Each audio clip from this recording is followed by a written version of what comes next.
Hello everyone, welcome to Bharat IQ academy. This is Bharat Reddy.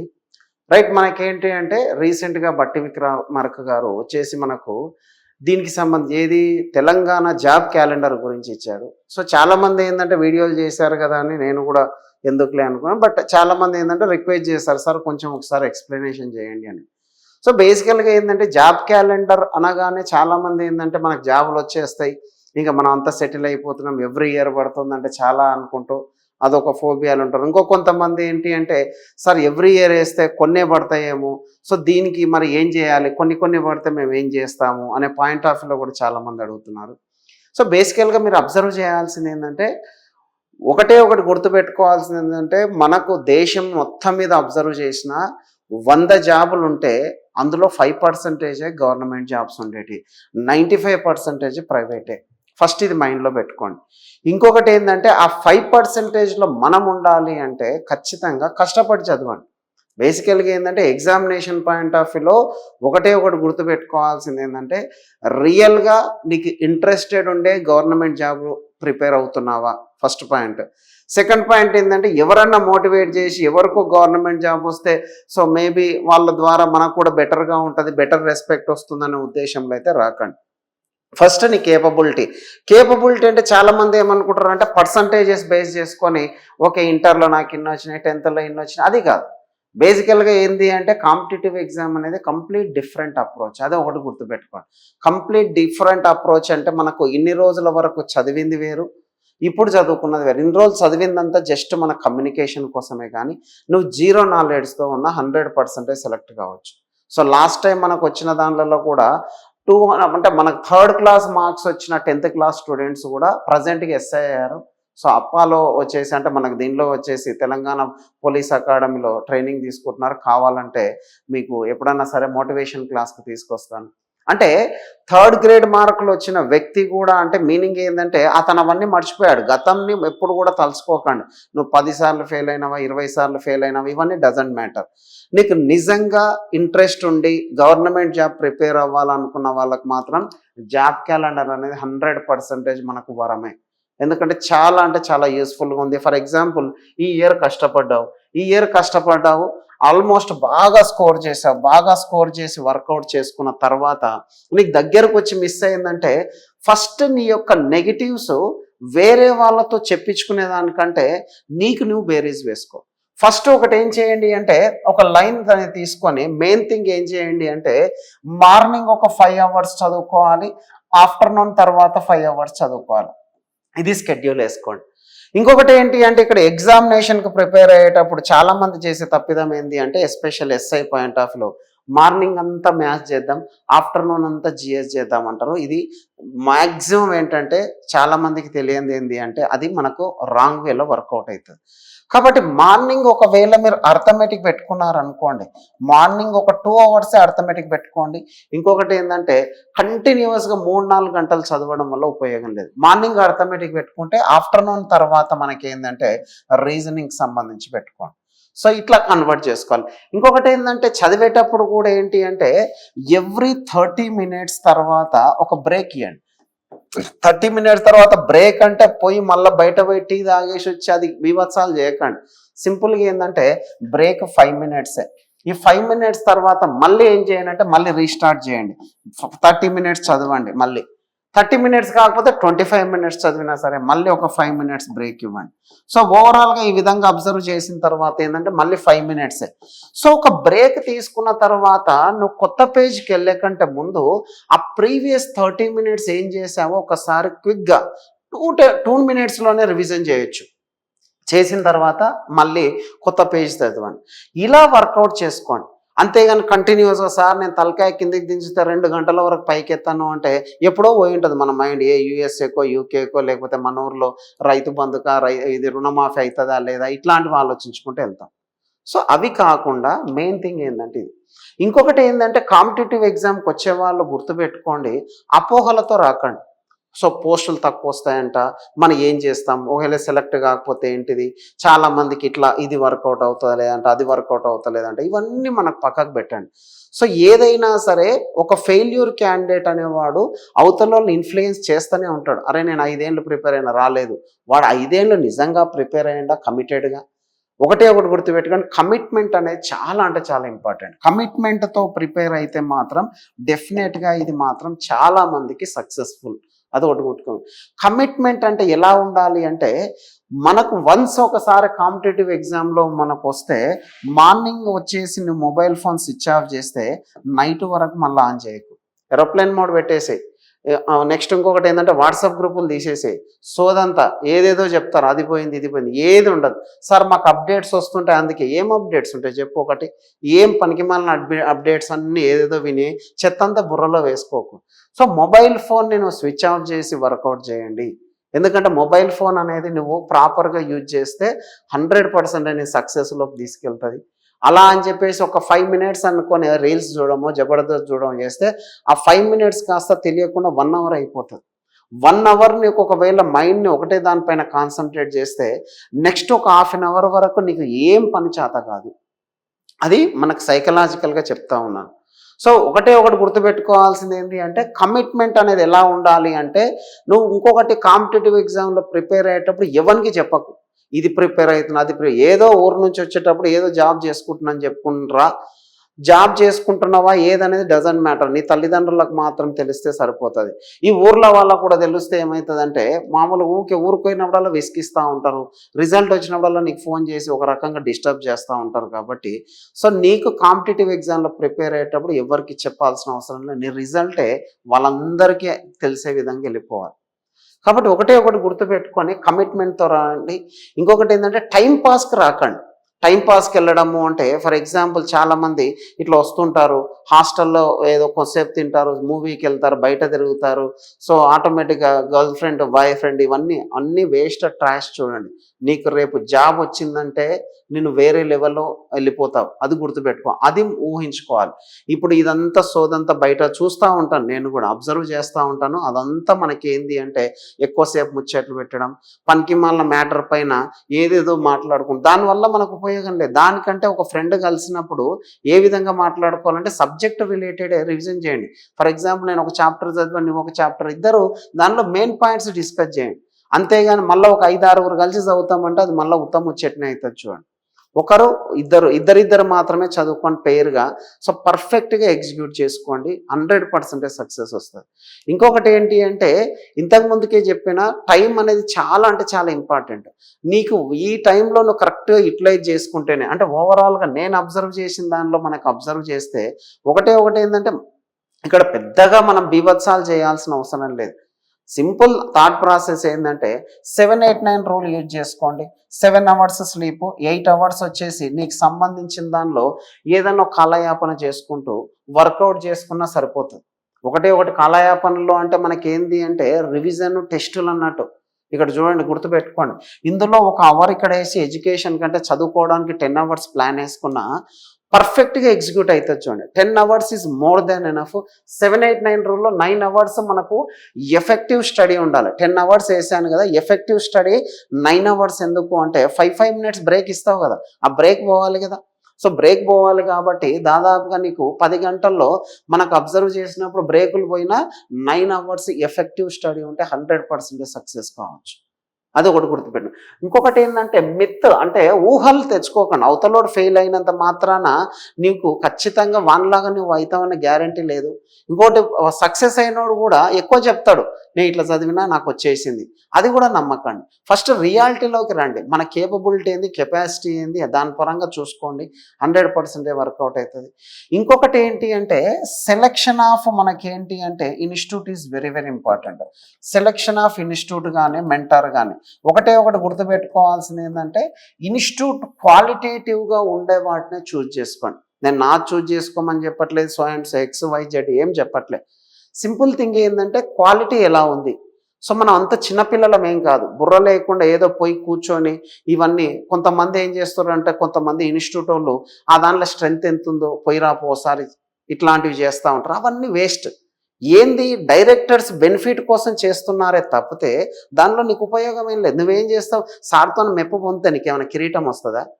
ఇంకొకటి ఏంటంటే అవతల వ్యక్తులను బదనాం చేసే విధంగా ఎప్పుడు కూడా నువ్వు వెళ్ళకు, అవసరం లేదు. నీకు కావాల్సింది ఏంది?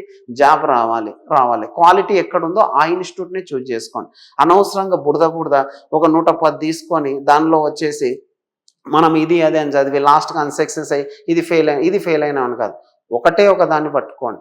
ఒకటే ఇన్స్టిట్యూట్ మీ ఇష్టం ఉన్నది చూజ్ చేసుకోండి. దానిలో క్వాలిటీ పర్ఫెక్ట్గా వాళ్ళనే నమ్ముకోండి. ఎందుకంటే ప్రతి డైరెక్టర్ కూడా డెడికేటెడ్గా వర్క్ చేస్తున్నటోళ్ళే ఉన్నారు.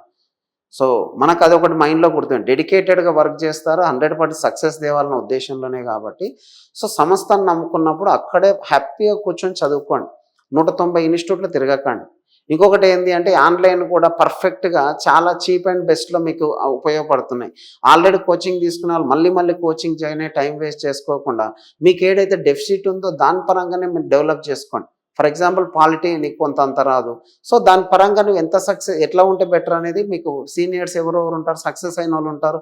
సక్సెస్కి సంబంధించి వాళ్ళ బుక్స్ ఏంది రెఫరెన్స్ అట్లా ఒకసారి చూడండి. దాన్ని వర్కౌట్ చేసుకొని చదువుకోండి. నెక్స్ట్ ఇంకొకటి ఏంటంటే మనకు సెలక్షన్ ఆఫ్ ఇన్స్టిట్యూట్లో మెయిన్గా ఏంటంటే ఎస్ఐ లాంటి ఎగ్జామినేషన్లో మ్యాథ్స్ అనేది కీ రోల్ ప్లే చేస్తుంది. 100% గుర్తుపెట్టుకోండి. నీకు జిఎస్ ఒక 5 సంవత్సరాలు చదివినా అవుట్ ఆఫ్ అవుట్ అయితే రావు. అదొకటి గుర్తుపెట్టుకో. అదే మ్యాథ్స్లో నువ్వు డెడికేటెడ్గా చదివితే 90% ఎబో ఈజీగా స్కోర్ చేయొచ్చు. అదొకటి మైండ్లో గుర్తుపెట్టుకోండి. జిఎస్ పరంగా నువ్వు ఏంటంటే ఎవరైనా అంతే, ఇప్పుడు నేనైనా ఎవరైనా సరే ఎక్కువ రోజులు చదివినంత మాత్రం 90% 100% స్కోర్ చేయాలి. మ్యాక్సిమం స్కోర్ చేయొచ్చు. యావరేజ్ ఎబో యావరేజ్ ఉండాలి. ప్రస్తుత రోజుల్లో నీకు యావరేజ్ బిలో యావరేజ్ ఉంటే మనము అన్ఫిట్గా వెళ్ళిపోతాం. దానివల్ల మళ్ళీ అనవసరమైన పర్యవసానాలకు వెళ్ళిపోతారు. ఇంకొకటి ఏంటంటే మనము గవర్నమెంట్ జాబ్ ప్రిపేర్ అవుతున్నది కేవలం ఒక ఛాన్స్ ఎలా ఉంటుందో చూడడానికే తప్పితే ఇదే లోకం కాదు. చాలా దీనికంటే ది బెస్ట్ అమౌంట్ ఇచ్చే శాలరీస్ ఉండే ఇన్స్టిట్యూట్స్ ఉన్నాయి. కాబట్టి అదొకటి గుర్తుపెట్టుకోండి. ఇంకొకటి ఏంటంటే టైం టు టైం మీకు వచ్చేసి ప్రతి ప్రాబ్లంకి సంబంధించి సొల్యూషన్స్ ఎక్కడా కూడా ఎవరు కూడా హెసిటేట్ చేసుకోకూడదు.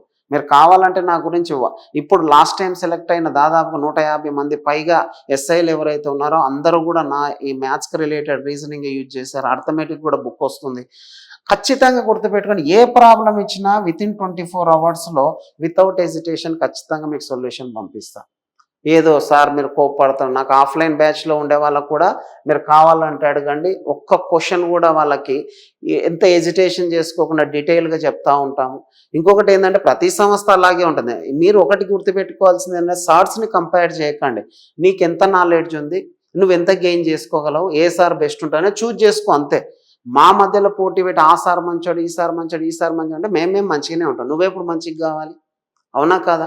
నీవు కావాల్సింది ఏంటి అంటే జాబ్ నీకు రావాలి, సెలక్షన్ ఆఫ్ ఇన్స్టిట్యూట్ చూసుకోవాలి, వెళ్ళిపోవాలి అంతే.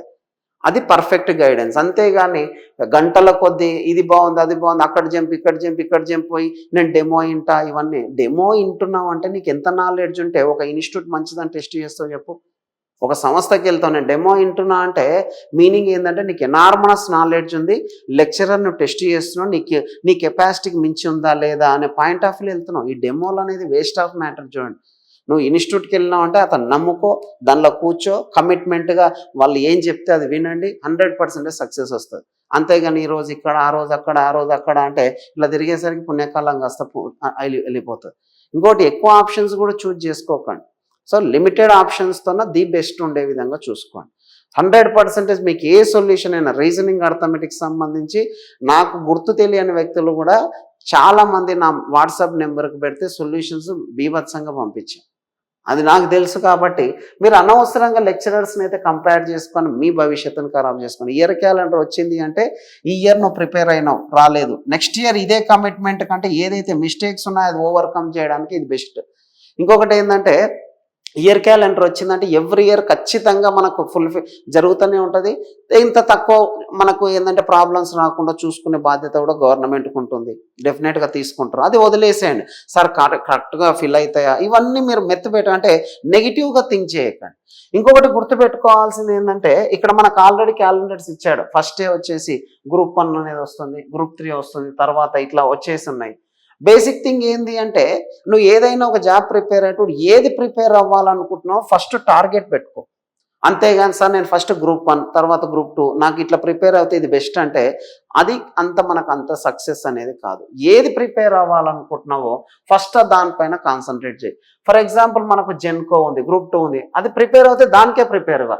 టీచర్ టెట్ ఉంది దానికే ప్రిపేర్గా. అంతేగాని నేను టెట్ ప్రిపేర్ అయితే ఇది ప్రిపేర్ అయితే అంటే ఏది కాకుండా అటు ఇటు కాకుండా పోతావు. అదొకటి మైండ్లో గుర్తుపెట్టుకో. ఫర్ ఎగ్జాంపుల్ మనకు బేసికల్గా మ్యాథ్స్ రిలేటెడ్కి సంబంధించి వచ్చినప్పుడు బేసిక్ థింగ్ ఏంటంటే ఫారెస్ట్ బీట్ ఆఫీసర్ ఒకటి గుర్తుపెట్టుకోండి. ఇది మనకు ఆల్మోస్ట్ చాలా రోజుల క్రితమే దీనిలో వేకెన్సీస్ డిస్ప్లే అంటే ఆల్రెడీ ఉన్నాయి. ఇప్పుడు కూడా ఏంటంటే మనకు కేసీఆర్ సార్ ఉన్నప్పుడు ఆల్రెడీ ఏజ్ రిలాక్సేషన్ అంటే ఏజ్ పెంచేసిన తర్వాత అందరూ రిటైర్మెంట్ అవుతూనే ఉన్నారు, అయిపోయింది వాళ్ళది. కాబట్టి ఇంకా యాడ్ ఆన్ అవుతూనే ఉంటాయి. ఈ 5 years ఏదైతే ఉందో కాంగ్రెస్ గవర్నమెంట్లో గోల్డెన్ ఎరా, అదొకటి గుర్తుపెట్టుకోండి. సో డెఫినెట్గా మనకేంటి అంటే ఫారెస్ట్ బీట్ ఆఫీసర్ ఫిబ్రవరిలో వస్తుంది, మేలో అనేది మనకేంటంటే టెంటేటివ్ ఎగ్జామ్ డేట్ కూడా ఇచ్చారు. కాబట్టి వన్స్ ఒకసారి ఇస్తే సెంట్రల్ లెవెల్లో ఏదైతే ఉందో అకార్డింగ్లీ దాని ప్రకారం వెళ్ళిపోతుంది. ఎందుకంటే ఇంకో దానికి కొలాబ్స్ కాకుండా అదొకటి మైండ్లో గుర్తుపెట్టుకోండి. సో డెఫినెట్గా నెక్స్ట్ దాని తర్వాత మనకేంటి అంటే ఎస్ఐకి సంబంధించింది ఇది ఒకటి గుర్తుపెట్టుకోండి. ఎస్ఐకి సంబంధించి ఏప్రిల్లో నోటిఫికేషన్ పడుతుంది, ఆగస్టులో వచ్చేసి మనకు ప్రిలిమినరీ అవుతుంది. కాబట్టి దీన్ని ఒకటి గుర్తుపెట్టుకొని వర్కౌట్ చేసుకోండి. ఇందులో మెయిన్ థింగ్ ఏంటి అంటే ఎస్ఐ పాయింట్ ఆఫ్ వ్యూలో మనం సక్సెస్ కావాలి అంటే 100కి 200% మనకు ఫస్ట్ పేపర్ సెకండ్ పేపర్కి సంబంధించి అబ్జర్వ్ చేస్తే మ్యాథ్స్ రిలేటెడ్లో 200 ఉంటుంది. ఇక్కడ కూడా మనకు 200 క్వశ్చన్స్. ఏది మెయిన్స్ ప్రిలిమినరీ ఈజీగా అయిపోతుంది. ప్రిలిమినరీ ఏముంది మామూలుగా ఏదైతే ప్రిపేర్ అవుతున్నామో దాని ప్రకారంగా చేసుకుంటూ వెళ్ళొచ్చు. సో మన దగ్గర వచ్చేసి కేవలం మ్యాథ్స్ రిలేటెడ్ మాత్రమే స్పెషల్ బ్యాచెస్ తీసుకుంటే లిమిటెడ్ మెంబర్స్, నా దానిలో 50 members కంటే ఎక్కువ తీసుకోను. సో మిగతా వాళ్ళంతా ఆన్లైన్ తీసుకోవాలి, ఆటోమేటిక్గా వాళ్ళు కూడా అర్థం చేసుకుంటున్నారు, వెళ్ళిపోతున్నారు. సో బేసిక్ థింగ్ ఏంటంటే నేను ఇక్కడ బిజినెస్ చేయడానికో ఏదో చేయడానికి ఇప్పుడు అవన్నీ చేయాల్సిన అవసరం లేదు. ఫీ స్ట్రక్చర్ ఎక్కువగా ఉంది. అది ఏంటంటే క్వాలిటీ ప్రొవైడ్ చేస్తున్నా, అంత టైం నేను ఇస్తున్నా. సో నేను ఆల్మోస్ట్ ఏంటంటే 5 to 5 months దాకా చెప్తాను. కాబట్టి ప్రతిది కూడా ప్రాక్టీస్ చేసుకుంటూ చెప్తాను, దానిలో ఇబ్బంది లేదు. నేను మొహమాటం కొద్దీ మీరు వచ్చి రండి బాబు అని నేనైతే ఎప్పుడు విలువను. ఇష్టమైన వాళ్ళు వచ్చి జాయిన్ అవ్వండి, 100% సక్సెస్ తెప్పించే బాధ్యత ఇది. అదొకటి గుర్తుపెట్టుకోండి. ఈ 200 marksలో మనకు రీజనింగ్ అనేది చాలా అంటే చాలా ఇంపార్టెంట్, అర్థమెటిక్ కూడా. రీజనింగ్ పాయింట్ ఆఫ్ వ్యూలో చాలా మంది ఏం చేస్తారంటే సార్ మనము 200 questions కదా 180 minutes ఉంటుందంటే 200 నీకేం రావు కదా. ఫస్ట్ పాయింట్ అది మైండ్లో గుర్తుపెట్టుకో. మేము రాసినా మాకు కూడా ఒక్కోసారి స్ట్రైక్ కావు కదా. స్ట్రైక్ కానప్పుడు మనం ఏం చేయాలంటే ఫస్ట్ అటెంప్ట్లో మనకు పెన్ ఫ్రీ మెథడ్లో వేసేవి ఎట్లా చేయాలి, ఎగ్జామ్ రాసే విధానాలు కూడా ఏంటంటే ఫస్ట్ అటెంప్ట్ మొత్తం ఏంటంటే వితిన్ ఫ్రాక్షన్ ఆఫ్ సెకండ్స్లో అయిపోయేటట్టు చూసుకోవాలి. తర్వాత 1 minute, ఒక్కోసారి 2 minutes కూడా ఉంటాయి. అంటే ఓవరాల్గా ఇలా ఉన్నప్పుడు ఒక 10 నుంచి 15% టఫ్ క్వశ్చన్స్ ఉంటాయి. నువ్వు దీన్ని ఫోకస్ చేసి మిగతా దాన్ని వదిలిపెట్టుకోకు. దీనిలో వచ్చేసి మనకు 50% వచ్చేసి పక్కాగా ఈజీగా వర్కౌట్ చేసేట్టు ఉంటాయి. ఒక 30 to 35% వచ్చేసి డెఫినెట్గా కొంచెం 1 minute టైం. ఈ 15% వచ్చేసి మనకి ఏంటంటే 2 minutes టైం పెడితేనే వచ్చేటివి. అంటే ఇక్కడ ఆల్రెడీ 50% క్వశ్చన్లో టైం మిగిలి ఉంటుంది కదా, దాన్ని దీనికి వాడుకుంటే సరిపోతుంది. సార్ 2 minutes ఎట్లా చేయాలి అంటే ఇక్కడ నువ్వు 10 నుంచి 20 seconds 30 seconds చేసేటివి అయిపోయి ఉంటాయి కదా, దాన్ని దీనికి వాడుకో అంతే. కాబట్టి నీకు 200కి మినిమం 150 160 ప్లస్ ఉంటేనే నెక్స్ట్ నీకు జాబ్లో అంటే జాబ్ వచ్చే అవకాశం ఉంటుంది. ఎందుకు ఇది చెప్తున్నాను ఇంత క్లియర్ కట్గా అంటే బేసిక్ థింగ్ ఏంటంటే ఫర్ ఎగ్జాంపుల్ మనకు ఎస్ఐ పాయింట్ ఆఫ్ లో లెటర్స్ మనకు 6000 వస్తా నేను చెప్తాను. ఒక 6000 పోస్టులు ఈ ఇయర్ వేసిండు అనుకుందాం. వేస్తే అందులో మీరు ఎన్ని ఎస్ఐలు ఎక్స్పెక్ట్ చేస్తున్నారు అనుకుంటున్నారు? 200 నుంచి 250 లోపే ఉంటాయి. అందులో మిగతా అన్ని కూడా మనకి ఏంటంటే కానిస్టేబుల్లే ఉంటాయి. అంటే దాదాపు 4800 దాకా మనకి ఏంటంటే కానిస్టేబుల్లే ఉంటాయి. ఈ ఎస్ఐలో మనకు మొత్తం వచ్చేసి జోన్ వైజ్గా అబ్జర్వ్ చేస్తే హైదరాబాద్ ఇవన్నీ జోన్ తీసేస్తే మిగతా జోన్లకు సంబంధించి అబ్జర్వ్ చేస్తే నేను చెప్తున్నాగా అన్ని డబల్ డిజిట్ అంటే 40 అట్లా వస్తాయి. అందులో ఓపెన్ కోటా వచ్చేసరికి మీకు ఎన్ని ఉంటాయంటే సింగిల్ డిజిట్ నుంచి డబల్ డిజిట్ జస్ట్ ఇట్లా టచ్ అవుతున్నట్టే పోతుంది. ఓపెన్ కోటా అంటే ఓసీ కోటాకు వచ్చేసరికి 8 నుంచి 15 లోపే ఉంటుంది మ్యాక్సిమం చెప్తున్నాను కదా. 5 నుంచి 15, 8 అనేది ఒక నెంబర్ ఎక్కువ చెప్తున్నా కానీ 5 నుంచి 15 ఉంటుంది. మళ్ళీ కోటాకు సంబంధించి ఎస్పెషల్లీ గుర్తుపెట్టుకుంటే రీసెంట్గా ఉన్న కట్ ఆఫ్ చూస్తే ఎస్సీ ఎస్టీ బీసీ అనే రేంజ్ అనేది దాటిపోతున్నాయి. ఇంకా మీరు రిజర్వేషన్ పెట్టుకొని మాకు రిజర్వేషన్లు ఇన్ని మార్కులు వస్తుందంటే బీభత్సంగా చదువుతున్నారు అందరు. మీకు ఒకవేళ డౌట్ ఉంటే ఎస్ఎస్సి జీడీ కట్ ఆఫ్స్ ఒకసారి చూడండి. ఎస్టీ కట్ ఆఫ్ ఎక్కడికో వెళ్ళిపోయింది, ఆ రోజులు పోయినాయి. మీకు తక్కువ మార్కులు వచ్చాయి. ఇంకొకటి ఏంటంటే లో లెవెల్ ఎగ్జామ్కి విపరీతమైన కాంపిటీషన్ ఉంది కాబట్టి హై లెవెల్ ఎగ్జామ్సే కొంచెం బెటర్గా ఉంటాయి. అదొకటి గుర్తుపెట్టుకోండి. లో లెవెల్ ఎగ్జామ్ అనేసరికి గ్రూప్ 4 కానిస్టేబుల్కి 1:, మనకు దాదాపుగా 1000 మంది పోటీ పడే విధంగా వెళ్ళిపోతారు. అదే ఎస్ఐ లాంటి ఎగ్జామినేషన్కి 1:100 అట్లా అంటే నాన్ సీరియస్ అంతా వెళ్ళిపోతుంది కదా. సో అట్లా గుర్తుపెట్టుకోండి. సింగిల్ డిజిట్ వస్తాయి అట్లా అని చెప్పేసి ఆ సింగిల్ డిజిట్లో మేము ఎట్లా కొట్టుకుంటామంటే అందుకే డెడికేటెడ్గా చదవాలి. 100% సక్సెస్ రావాలి అంటే మెంటార్షిప్ అదేవిధంగా కోచింగ్ ఇన్స్టిట్యూట్ కూడా ప్రత్యేకంగా చూసుకొని జాగ్రత్తగా జాయిన్ కండి. అది మనకు బేసిక్ థింగ్ ఏంటంటే దీనికి సంబంధించిన దానిలో మనకు అబ్జర్వ్ చేసే విధానాలు అనేది బాగా చూసుకోండి. ఇంకొకటి ఏంటంటే దీనికి సంబంధించిన మ్యాథ్స్ ప్రకారం ఏంటంటే దీనిలో వచ్చేసి మనకు అర్థమెటిక్ పాయింట్ ఆఫ్ వ్యూలో వచ్చేసి 6 monthsకి కోర్స్ ఉంది. ఆన్లైన్లో పెట్టండి. చాలా డెప్త్, వేరే చాలా అంటే చాలా డెప్త్. మీరు బయట దేంతో కంపేర్ చేసినా దీనికి మాత్రం చాలా అంటే చాలా డెప్త్గా చెప్పాను. Pen fry methods, short cut methods. నేను ఎవరిని కూడా చెప్తున్నాను కదా, ఎవరిని కామెంట్ చేయదలుచుకోవాలి, ఎవరు నాకు అవసరం లేదు. ఒకటి నా దగ్గరకు వచ్చి సక్సెస్ కావాలనుకున్న వాళ్ళకే నేను పిలుచుకుంటా. అంతేగాని పోటీ పడి నా దగ్గరికి రండి అని నేను ఎవరిని అడగాను. నేను వెళ్ళి వేరే సంస్థల దగ్గర కూడా పనిచేసే ఓపిక అయితే నాకు లేదు. ఎక్కడికి పోను నా సంస్థలో తప్పితే. నెక్స్ట్ ఇంకొకటి ఏంటంటే రీజనింగ్కి సంబంధించిన బుక్, ఇంకొకటి దాంతోపాటు దీనికి సంబంధించిన కోర్సు కూడా డీటెయిల్డ్గా ఎక్స్ప్లెనేషన్ ఉంది, విత్ ఎక్స్ప్లెనేషన్. సో 100% ఏంటంటే ప్రతి బిట్ కవర్ అయ్యే విధంగా మొన్న జరిగిన ఏపీ ఎస్ఐ ఎగ్జామినేషన్లో అయితేనేమి, అదేవిధంగా తెలంగాణ ఎస్ఐ ఎగ్జామినేషన్లో కూడా ప్రతి లాజిక్ ఉంది. క్వశ్చన్స్ అంటలేను, లాజికల్గా థింక్ చేయండి. మీరు ఒకటి ఏంది అంటే చాలామంది విద్యార్థులు ఏంటంటే ఈ బుక్లోంచి నాకు పడాలంటే అదే బుక్ వేరే వాడు కూడా చదువుతాడు కదా.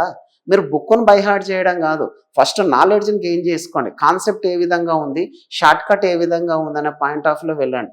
అంతేగాని ఏదో బ్లైండ్గా ఈ బుక్ చదివితే వస్తుందా అంటే, బుక్ చదివితే ప్రతిదీ వస్తుందా అంటే అందరూ అదే బుక్కులు చదివేది. గుర్తుపెట్టుకోండి. డెఫినెట్గా ప్రతిదీ కూడా మీకు యూస్ఫుల్గా ఉండే విధంగా బుక్తో పాటు ఆల్రెడీ ఇప్పటికే 8000 కాపీస్ అయిపోయినాయి. సో సక్సెస్ఫుల్గా చేయడానికి కారణం ఏంటి అంటే పిల్లలే. నేను ఎక్కడా కూడా ఎవరికి నాది అడ్వర్టైజ్ చేయమని కానీ నాది బుక్ కొనమని కానీ ఎవరికి చెప్పట్లేదు. మీకు నచ్చితే కొనండి, లేకపోతే లేదు. ఇది ఒకటి పక్క. ఇది కూడా మీకు ఎందుకు చెప్తున్నానంటే ఇదే విధానం మెంటాలిటీ మీరు డెవలప్ చేసుకోవాలి. ఏదో మొహమాటానికి వెళ్ళేసి నేను బుక్ చదువుతా సార్ ఫీల్ అవుతాడేమంటే అట్లా చదవకండి. నీకు నచ్చి ఖచ్చితంగా సక్సెస్ అవుతుంది అంటేనే 10 మందిని అడిగే తీసుకోండి.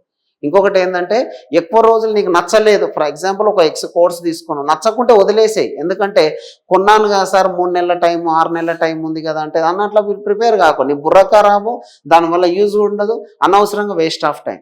కాబట్టి నచ్చకపోతే ఈవెన్ నా కోర్స్ అయినా నీకు నచ్చలేదంటే వదిలే, వేరే సార్ కోర్స్ తీసుకో. బయట మస్తుగా ఉన్నారు, నేను ఒక్కనే కాదు కదా. ఏదైనా సరే నీకు నచ్చలేదు ఒక పని అంటే నీకు డబ్బులు కాదు ముఖ్యం. ఈ కాలంలో డబ్బులు అనేది చాలా చాలా అంటే చిన్న మ్యాటర్. జియో రీఛార్జ్ పెంచితే కూడా మనం మూసుకొని కొనుక్కున్నాం. ఈవెన్ నేనైనా అంతే అనుకుంటాం, అరే ఇది తక్కువ ఉంటే బాగున్నాయి. ఎందుకు తక్కువ గురించి ఆలోచించకండి. కాస్ట్ ఎఫెక్టివ్ అనేది డజంట్ మ్యాటర్. ఈ కాలంలో ప్రతి వాళ్ళు బేర్ చేసేటోళ్ళే. కాబట్టి చేసుకోండి. మీకు క్వాలిటీ అంటేనే నా కోర్సు కొనండి అని నేను చెప్పట్లేదు. క్వాలిటీగా ఉంటేనే పర్చేజ్ చేసుకొని కొనండి. ప్రతిదీ కూడా మీరు ఏంటంటే కమిట్మెంట్గా ప్రిపేర్ అండి. ఇదేంటంటే గోల్డెన్ ఎరా. మీకు ఎవ్రీ ఇయర్ పడుతున్నాయంటే దీన్ని ఖచ్చితంగా మళ్ళీ అసెంబ్లీలో కూడా రేవంత్ రెడ్డి గారు ఏం చెప్పారంటే దీన్ని ఎవ్రీ ఇయర్ ఖచ్చితంగా వేసేటట్టు మనం ఖచ్చితంగా ఫిక్స్ చేసేద్దామనే మాటలు కూడా చెప్తున్నాడు. కాబట్టి డెఫినెట్గా మనకు యూస్ఫుల్గా ఉంటుంది. ఈ ఇయర్ కాకపోయినా నెక్స్ట్ ఇయర్ సక్సెస్ అయినా కమిట్మెంట్గా రండి. ఏదో టైం పాస్కి వచ్చి ఈ ఇయర్ ప్రిపేర్ అయిదాం నెక్స్ట్ ఇయర్ పోదామంటే నీ తల్లిదండ్రులను మోసం చేస్తే నీకు ఇన్ ఫ్యూచర్లో చాలా ఇబ్బంది అవుతుంది. నీకు నిజంగా సీరియస్నెస్గా ఖచ్చితంగా నేను ప్రిపేర్ కావాలి అని డెడికేటెడ్గా ఉంటేనే రండి. టైంపాస్కి వచ్చి రోడ్లు ఎంబడన్నీ తిరిగి సో అక్కడ ఇక్కడ తిరిగి టైంపాస్ అయితే చేయకండి. ఆ టైంపాస్ చేయాలంటే నువ్వు జాబ్ చేసుకుంటే చేయి, డబ్బులు వస్తాయి, ఎట్ ద సేమ్ టైం నీకు ఫన్ ప్లెజర్ అన్నీ దొరుకుతాయి. అంతేగాని నేను చదువుతున్న ముసుగులో మీ అమ్మ నాయనను మోసం చేసి మీ అమ్మ నాయన వాళ్ళు కూడా ఏదో 10, 20 వాళ్ళ కడుపు కట్టుకొని ఈ కాలంలో ఒకటేంది అంటే తల్లిదండ్రులు తన కొడుకు బిడ్డల కోసము ఎంత ఎఫర్ట్ అయినా పెట్టడానికి రెడీగా ఉన్నారు. అదొకటి గుర్తుపెట్టుకోండి. సో గతంలో మాదిరిగా 21st centuryలో తల్లిదండ్రులు పిల్లలు చదువుకుంటా అంటే ఎంతైనా ప్రొవైడ్ చేయడానికి ఉన్నారు. మీరు మాత్రం వాళ్ళని మోసం చేసుకుంటూ మాత్రం ప్రిపేర్ కాకండి. సో ఇది ఎందుకు చెప్తున్నా అంటే నాకు 2-3 days నుంచి ఏదో ఒకటి చెప్పండి సార్, మాకు ఇయర్ క్యాలెండర్ గురించి ఎక్స్ప్లెయిన్ చేయండి సార్, కొంచెం మోటివేషన్గా అన్నందుకు చెప్తున్నాను. ఎందుకంటే ఆల్రెడీ చాలామంది చెప్పారు. ఒకటి ఏంటి అంటే కంపారిజన్ మీరు మాతో ఎవరితో చేయకండి. ఇప్పుడు ఎవరైనా సరే నేనేం గొప్పని, నేను తోపును, నన్ను మించినోడు లేడని నేను చెప్పట్లే. నా వేలో నా స్టూడెంట్స్ ఎవరైతే ఉన్నారో వాళ్ళకు నచ్చే విధంగా వాళ్ళకు ఇది చెప్తే ఈజీగా అన్నందుకు లాస్ట్ టైం నా దాని నుంచి 147 వచ్చినాయి. ఎస్ఐలో మనకు వచ్చేసి మ్యాథ్స్ పార్ట్లో 147 స్కోర్ చేశారు. వాళ్ళు కూడా ఏంటంటే సార్ మాకు ఇంకా కొంత డెప్త్గా అన్నందుకు ఐసీఆర్ క్వశ్చన్స్ అన్ని సీజీఎల్ ఎస్ఎస్సి ఇంకా చాలా క్వశ్చన్స్ పెట్టాను. అన్నీ కూడా ఏంటంటే మోడల్ వైజ్గానే డిస్కస్ చేశాను. మీకు ఒకవేళ దానిలో ఏంటంటే ఫస్ట్ చాప్టర్ నుంచి మొదలు పెడితే లాస్ట్ చాప్టర్ వరకు మోడల్ వైజ్గానే పెన్ ఫ్రీ మెథడ్ చెప్పా. కాన్సెప్ట్ ఏందనేది చెప్పుకుంటూ తర్వాత షార్ట్ కట్ చెప్పుకుంటూ వెళ్ళినా సక్సెస్ఫుల్గా నడుస్తుంది. 100% అందరూ కూడా హ్యాపీనే. ఇంకెట్లాగో రీజనింగ్ అందరికి తెలిసిపోయింది కాబట్టి అది. అంతేగాని భరత్ రెడ్డి సార్కి చాలా కోపం అంట. సో చాలా సీరియస్గా ఉంటాడు అంటే తెలియకుండా మీరు మాట్లాడుకొని పిల్లలు ఏదేదో అనుకుంటే మాత్రం దానిలో నాది అయితే ఏం లేదు. నేను సీరియస్గా ఉంటానా, కామెడీగా ఉంటానా, ఎట్లుంటా అనేది నా స్టూడెంట్స్కి తెలుసు. సో నాకు ఇప్పుడు కిరీటాలు పెట్టుకొని నేను సీరియస్ అవన్నీ ఏం లేదు. నేను క్లాస్లో మాత్రం టైం వేస్ట్ చేయను. సీరియస్గా ఉండే క్యాండిడేట్స్ని తీసుకుంటాను. సీరియస్గా జాబులు రావాలనుకున్న వాళ్ళు ఇక్కడికి రండి. అది కూడా బలవంతమేం లేదు. 100% మీ సక్సెస్ కోరే వ్యక్తుల్లో మీ తల్లిదండ్రులు ఫస్ట్ ఉంటే సెకండ్ నేనే ఉంటా. ఎందుకంటే అన్సక్సెస్గా ఉంటే మాత్రం డెఫినెట్గా మనకి ఏంటంటే లైఫ్ లాంగ్ అదో రిగ్రెట్గా ఫీల్ అవ్వాల్సి ఉంటుంది. ఆల్రెడీ ఇంతకుముందు చెప్పా, టైమింగ్ అనేది చాలా ఇంపార్టెంట్. టైమింగ్ లేకపోతే లైఫ్ అంతా మనకు చాలా అంటే చాలా ప్రాబ్లమ్స్ వస్తాయి. అదొకటి గుర్తుపెట్టుకోండి. ఫర్ ఎగ్జాంపుల్ టైమింగ్ అంటే ఏప్రిల్లో మనకు నోటిఫికేషన్ వస్తుందంటే అప్పటి వరకు మన మొత్తం చదివే అన్నీ అయిపోవాలి. నోటిఫికేషన్ నుంచి టెస్టులు రాసుకుంటూ రివిజన్సే ఉండాలి. కానీ ఏప్రిల్లో మెల్లే మొదలు పెడతా అంటే ఇంక అంతే ఇబ్బంది అవుతుంది. చూడండి, ఇది డెడికేటెడ్గా ప్రిపేర్ అయ్యే వాళ్ళకి మాత్రమే, ఎవరిని ఉద్దేశించి కాదు. ఈ ఇన్స్టిట్యూట్ బాగుందంట, ఆ ఇన్స్టిట్యూట్ బాగుందంట, ఇదంట అదంట అని చెప్పుకోకండి. ఎందుకంటే ఎవరు అవసరం లేదు. చెప్పుకుంటే మీరు చెప్పుకోండి. కానీ లెక్చరర్లు ఇట్లా ఈయన బాగా చెప్తా, ఈయన మా మధ్యలో అందరూ చాలా అంటే చాలా సబ్జెక్ట్ ఉన్న వాళ్ళే. అందరికీ షార్ట్ కట్స్ ప్రతి మెథడ్ అందరికీ తెలుసు. అందరూ చెప్తున్నారు. చాలా కంటెంట్ వాళ్ళ మైండ్లో ఉంది. కాబట్టి మీరు మాతోనే కంపేర్ చేసుకుంటే మేము బాగానే ఉంటాం. రేపు ముఖాలు చూసుకున్నాం నమస్తే అని కూడా పోతూనే ఉంటాం. కాబట్టి మీరు చదువుకోండి, సక్సెస్ కాండి, మంచి ఇన్స్టిట్యూట్ చూసుకోండి. అనవసరంగా ల్యాగ్ చేయకుండా అన్సక్సెస్ఫుల్గా అయితే వెళ్ళకండి. మీరు సక్సెస్ కావాలన్న ఉద్దేశంతోనే మేము కూడా డెడికేటెడ్గా వర్క్ చేసుకుంటున్నాం, వర్క్ చేస్తాం కూడా. అది గుర్తుపెట్టుకోండి. ఓకేనా? సో ఇది మనకి ఏంటంటే క్యాలెండర్కి రిలేటెడ్లో మనకి మెయిన్ థింగ్ ఏంటంటే ఇవి గుర్తుపెట్టుకొని చదువుకోండి. మెయిన్గా మన దానిలో వచ్చేసి కేవలం నేను వచ్చేసి మెయిన్ థింగ్ ఏంటంటే అర్థమెటిక్ రీజనింగ్ మాత్రమే చెప్తూ ఉన్నాను. ఇంకా జిఎస్ కంటెంట్ అయితే ఆన్లైనే, ఆఫ్లైన్ లేదు. సో కాబట్టి సబ్ ఇన్స్పెక్టర్కి, పోలీస్ కానిస్టేబుల్కి మాత్రం డెడికేటెడ్గా నేను తీసుకున్న వాళ్ళని అదే. కాబట్టి ప్రస్తుత బ్యాచ్లో వేకెన్సీ లేదు కాబట్టి నెక్స్ట్ బ్యాచ్ నేను అనౌన్స్ చేస్తాను, దానిలో తీసుకుంటాను. ఓకేనా? సో ఇది మనకి ఏంటంటే దీనికి సంబంధించి జాగ్రత్తగా చదవండి, టైం వేస్ట్ చేయకండి. All the very best. ఓకేనా? Right, thank you.